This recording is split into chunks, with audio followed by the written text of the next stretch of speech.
In this video, I'm going to rank every single Big Mag AR in Fortnite history from worst to best. These are all the assault rifles in Fortnite history with magazine sizes larger than 30, right? 30 is the typical average size of a magazine for an assault rifle in Fortnite, so any AR with a magazine size larger than 30 will be included on this list. The only caveat is that the AR must be able to actually be physically reloaded to be on this list, so no, miniguns will not be on this list. They are technically considered assault rifles though, and an honorable mention to all the infinite ammo assault rifles. Yeah, I mean, they won't be on this list for obvious reasons. They also can't be reloaded. If you guys do go on to enjoy this video and you want to see me do this video idea for another category of weapon in Fortnite history, be sure to let me know in the comment section down below. Leave this video a like if you go on and enjoy it, and use code TYFRYZ in the Fortnite item shop when you get the chance. With all that being said, let's get into this ranking video. In my number 9 spot in last place, I'm sure I'm going to get some kickback on this one, it's Montague's Nemesis AR. So you'll notice I'm not talking about the regular Nemesis AR. That's because that item would not be included on this list, but since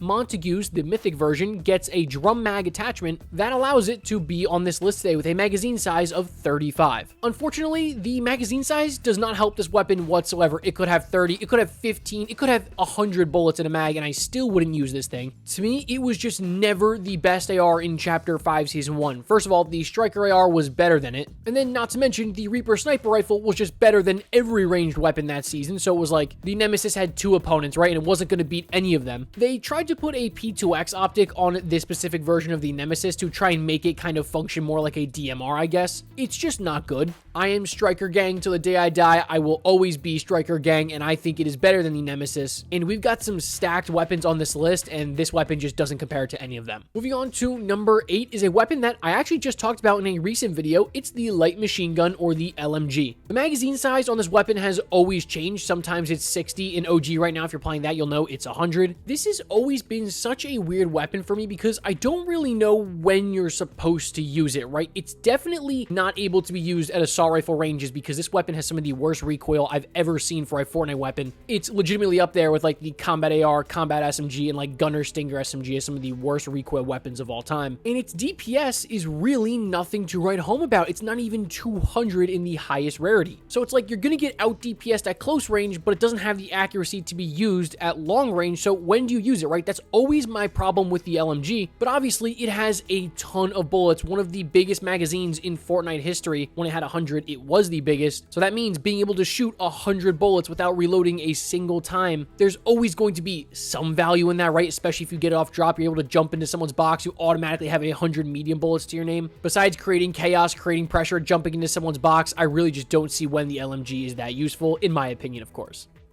Moving on to number 7, another controversial pick I've got for this list today, guys. It's the Collateral Damage Assault Rifle. Of course, this will include Mythic version, the enhanced one. I never liked the Collateral Damage AR. I've been saying since the day that Chapter 6 Season 2 launched, why would you launch this assault rifle in a season that has some of the strongest assault rifles ever in Fortnite history? The Hollow Twister, the Striker Burst. It just never made sense to me. This weapon never fit in my inventory slot whatsoever. It is just really, really inaccurate at range, but obviously it's got a great fire rate, and so that means at close range it can kind of be treated as like an SMG hybrid if you want to go that route. If this weapon was categorized as an SMG, I feel like I would have been, you know, more warm towards it and maybe more open-minded to actually using this weapon. But the fact that it's titled an assault rifle and, you know, people try to use this thing as assault rifle and it's just not meant to be used that way, I don't know, it's just kind of annoying. I hope you guys kind of understand where I'm coming from here. At the end of the day though, it's got to be treated like an SMG, and if you do that, yeah, I mean, you can find some success here. At number 6 is going to be the modular Warforged assault rifle from Chapter 5 Season 2. This will include Mythic version Ares Warforged AR, and this is a weapon that genuinely has always kind of confused me in terms of its performance. Like, do you ever hear anybody look back on Chapter 5 and they're like, oh man, the Warforged assault rifle, I really miss this thing? Honestly, I would argue it's one of the most forgotten about Fortnite weapons in recent history, and honestly, I think that's just because it's a very average assault rifle, right? It's not great. I mean, well, look at the numbers. A DPS of 216 in the legendary version is good, but remember, we're talking about a Chapter 5 assault rifle here. That means it's projectile, not hit scan. I've always got to mention that when I'm talking about Chapter 5 weapons, but just generally, it's pretty okay. I mean, 30 damage in the legendary version, a very high fire rate, magazine size of 35, but a ton of recoil at long range. Of course, Ares Warforged assault rifle tries to fix this with a red dot sight to get rid of that bloom, but at the end of the day, it is a projectile weapon. I think most people would tell you they just prefer hit scan ones.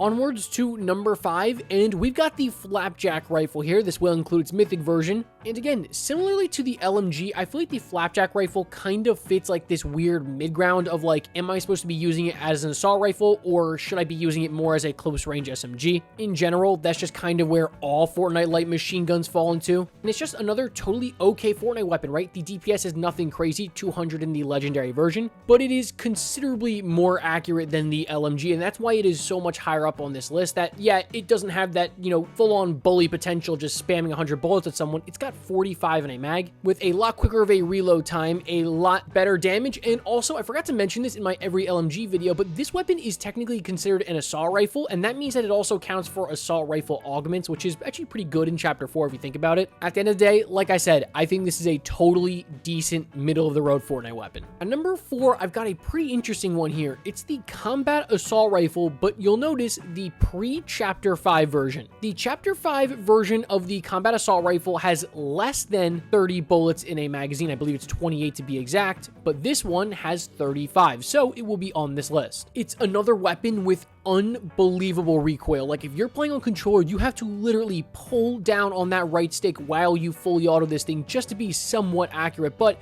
it's got an insane fire rate. A fire rate of 9 for an assault rifle is one of the highest of all time. Of course, you do really feel the benefit of the magazine size being 35 instead of 30 for most assault rifles because you're going to burn through ammo. But since that fire rate is so quick, you're getting a DPS of almost 210 in the legendary version. Now you're starting to creep up into that like elite assault rifle category, and this is a hit scan weapon. So if you are somehow able to manage that recoil, this is considered, in my opinion, one of the top probably 15 to 20 assault rifles of all time. Next, we've got our most recent entry onto this list. It's the Spire Rifle from Chapter 6, Season 3, coincidentally at my number 3 spot. The Spire Rifle is one of those weapons that I feel like is just your typical above-average Fortnite weapon, right? Like, it is definitely better than something like the Flapjack Rifle, but it's not in that, like, top tier of assault rifles, in my opinion, right? You're never going to out-DPS somebody with this weapon just due to that slow fire rate. Wait, only 172 in the legendary version. But it's the damage per shot that sticks out here. 41 damage for a fully automatic assault rifle is kind of insane, with a magazine size of 50 that will scale to even higher with that mythic version. Obviously, it has a pitifully slow reload time of almost 6 whole seconds, but all it takes is literally 2 body shots and you're almost doing 100 damage. That's pretty insane if you think about it for an assault rifle. That's something that you would expect, you know, out of a DMR. It's just a very easy to use weapon. It has literally no recoil, feels like. It's just very accurate, very good damage, above average magazine size, but a slow fire rate, right? So you guys have all been playing Chapter 6 Season 3. You know that this is the best assault rifle this season, in my opinion, of course. And yeah, this thing's a stud. It deserves to be this high up on the list. And number 2 is the Machinist Combat Assault Rifle. How many of you guys, when I was talking about the pre-Chapter 5 Combat AR, were like, what is he talking about? The Machinist Combat AR has a drum mag that gives it 35 bullets in a clip. Well, if you were thinking that, you're right, because here it is on this list, and this assault rifle is really, really good. It's kind of the same story with the regular Combat AR. It's got a lot more recoil, and unfortunately, it is a projectile-based weapon. But you do get the red dot sight, which I think really, really helps it, as opposed to the older version of the Combat Assault Rifle, where Bloom is just going to absolutely kill you alongside that recoil because the fire rate is just so fast. You're looking at a DPS of 220. Of course, those DPSs for projectile weapons are typically higher because it is a lot harder to hit your shots. This is a weapon that, to me, yes, while it does have significant recoil, feels a lot easier to control than the old Combat AR. That's because it's got a suppressor, which is obviously going to reduce your muzzle flash, a vertical foregrip, which will improve your ADS recoil and spread, and of course the red dot sight, which essentially eliminates Bloom. But yes, while a somewhat difficult assault rifle to use, I think it is so much easier to use than the pre-Chapter 5 one and deserves to be this high up on the list, but somehow it's not at the number 1 spot, even though I do believe it's one of the best assault rifles of all time. That's because it's beaten out by, well, maybe the best assault rifle of all time, my number 1 spot. That's the MK7 assault rifle. Obviously, will include its mythic version, the Foundation's MK7. Everyone that always tells me to stop glazing the MK7, it's been nerfed over and over again. Yes, you're right. It doesn't matter. This thing is still a beam. This was the first, like, true red dot sight hit scan weapon, and it spawned just a huge army of them behind it. Think of, like, the Hollow Twister, even though it's not a red dot, you get what I'm saying. The Striker Burst rifle, right? Like, just these weapons that are unbelievable hit scan weapons with scopes on them. The pre-nerf Foundations MK7 assault rifle is, in my opinion, the strongest weapon that has ever been in Fortnite, besides, you know, like the Infinity Blade, obviously. It's just great. It's great all around. It's got a great fire rate of 9, a magazine size of 35, reload speed below 3 seconds. These are all great statistics. Obviously, damage per shot is low, but that's because the fire rate is just so high and the recoil, to me, just feels non-existent. This is a beautiful weapon. It is a piece of Fortnite history. This is an ancient relic. If there was a Fortnite Hall of Fame for weapons, this is one that would go in there. And for me, it's not a shock that it's at the #1 spot today. I mean, really, any list it's on, it's at the #1 spot. Alright guys, I hope you went on to enjoy that video. If you did, please consider leaving a like and subscribing. We are pushing for 100,000 subscribers and I need your help to get there. Be sure to let me know in the comment section down below which video idea you would want to see me rank next. And of course, let me know your thoughts on today's video. With that all being said, I'll catch you guys in the next one. As always, peace.